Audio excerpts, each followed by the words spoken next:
Hey guys, it's Dave Smith. We're at a property at 908 Zelda in Hurst, Texas.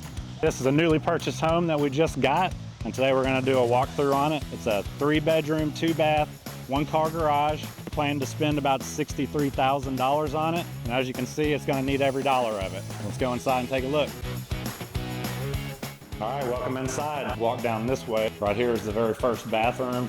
As you can see, it needs a lot. Plumbing has to be checked, so we will try to keep that vanity. Over here is the bedroom 1. Normal sized bedroom, decent closet. We'll go into bedroom 2 actually at the end of the hallway. Again, this one's got a really good sized closet. And then over here is the master bedroom. Again, same thing, got a good sized closet. Inside the master bathroom, try to keep that vanity. So here it looks like they started to replace the cabinets. We are replacing the countertops. It'll be a new dishwasher, refrigerator, stove, microwave, cabinet.